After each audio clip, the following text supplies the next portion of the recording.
Mile दाइ छेरेको छेरे। सबैजनालाई नमस्कार। मैले हजुरहरूलाई धेरै पटक डबल रोल भिडियो कसरी बनाउने भनेर सिकाइसकेको छु। आज चाहिँ म हजुरलाई ट्रिपल रोल, एउटै मान्छेबाट तिनवटा रोल कसरी बनाउने भनेर मलाई धेरैजनाले भनिसक्नु भएको छ। म त्यो सिकाउने छु है त। सबभन्दा पहिला क्यामेरा यसरी राख्नुहोस्। मैले हजुरलाई पहिला पनि सिकाइसकेको छु। एक ठाउँमा स्ट्यान्ड अनि यसरी ठाउँ हेर्नुहोस्। ट्रिपल रोललाई मैले यहाँ मार्किङ गरेको छु। तपाईँले यसरी मार्किङ गर्नु होला। अब यहाँनिर अट्यो एउटा हैन, अब एउटा यहाँनिर अट्छ अनि अर्को यहाँनिर अट्यो। मैले चाहिँ यसरी यहाँ मार्किङ गरेर राखिसकेको छु है त। हजुरले पनि यसरी गर्नु होला। अब त्यसपछि म आज दुईजना भाइहरूलाई बोलाएर यहाँ गीत गाउन लगाउने छु। हजुरलाई सिकाउने छु यसै गरी। तपाईँले पनि यसरी गर्नु होला है त। म चाहिँ दुईवटा भाइलाई बोलाउँछु अब है त। कसरी बोलाउने के गर्ने त्यो हजुरले त्यो ध्यान दिएर हेर्नु होला। पछि तपाईँहरूलाई सही हुनेछ। ल रेडी। जोबाने, ए जोबाने, यहाँ केटा यहाँ त। ल यहाँनिर उभिए। बुढासे, यहाँ बाबु यहाँ। ल यहाँ उभिए। आज म तिमी दुई भाइलाई एउटा गीत गाउन दिन्छु।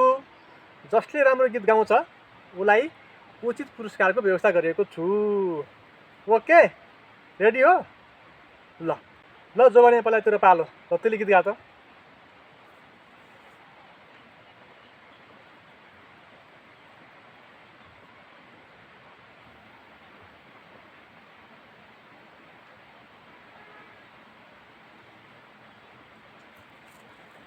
यस्तो पनि गीत हुन्छ? पुरस्कार त तैँले पायो। ल बुढासी बाबु तैँले गीत गा त।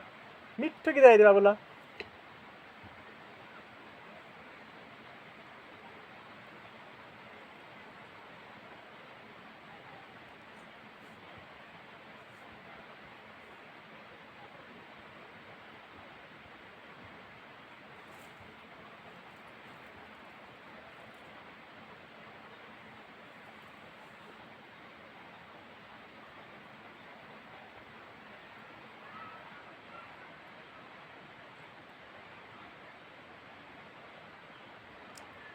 यसरी एक्टिङ गर्नुहोस्।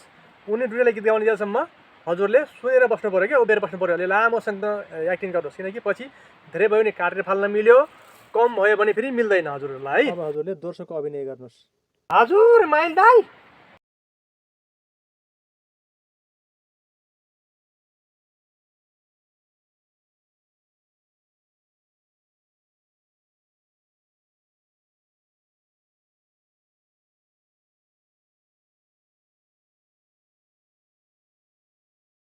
जाउँ हिँड कलकत्ता, तिमीलाई उतै माइललाई पारिदिन्छु बेपत्ता। अरूलाई पानको पात, तिमीलाई मेरै पात। यति हजुरले भनिसकेपछि एकछिन अटिनुहोस्। किनकि हाम्रो तिनवटा रोल छ।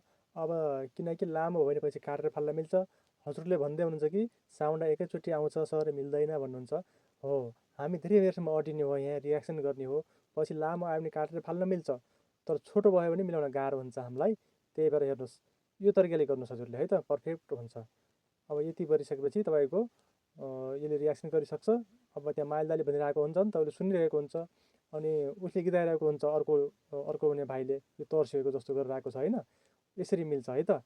अब यसपछि पहिलो दोस्रो एक्टिङ हाम्रो पुरा भयो। अब हामी अर्को तेर्सो एक्टिङ सुरु गर्छौँ है त। कसरी गर्ने अब हेर्नुहोस्। अब उनीहरू हजुर माइल दाइ भन्दै आएको छन्, किनकि माइल दाइले पहिला बोलाएको थियो नि त। हजुर माइल दाइ। अब उसले हजुर माइल दाइ भन्यो, ट्याक्क आएर अड्डियो। उसलाई माइल दाइले केही कुरा भनिरहेको छ, उसले सुनेको छ, मुन्टो हल्लाएको छ। अनि पहिला जोबनले गीत गाउँछ।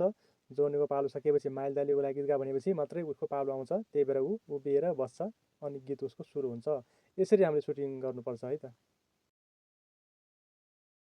हजुरहरूले भिडियो खिच्दाखेरि एकदम नातिएर आफूले हजुरलाई के डायलग राख्नु भएको छ, गीत अथवा कविता के छ, त्यही समयसम्म रोकेर राख्नु पऱ्यो, रियाक्सन गर्नु पऱ्यो त्यो बिचमा है त। अनि मात्रै मिल्ने हो, आत्तिनु भएन। अनि हामी आत्तिर गऱ्यौँ भने साउन्ड एकैचोटि मिल्न जान्छ। फेरि पछाडि हामीलाई एडिट गर्दाखेरि गाह्रो हुन्छ फेरि। कता हिँडेको हट भएर, ब्युटी भएर, क्युटी भएर, हामी हेरेको हेरे, माइल दाइ छेरेको छेरे। अब यति भनिसकेपछि ऊ उभिन्छ, रियाक्सन गर्छ, एकछिनसम्म बस्नुपर्ने हुन्छ, अनि हाम्रो मिल्छ है त।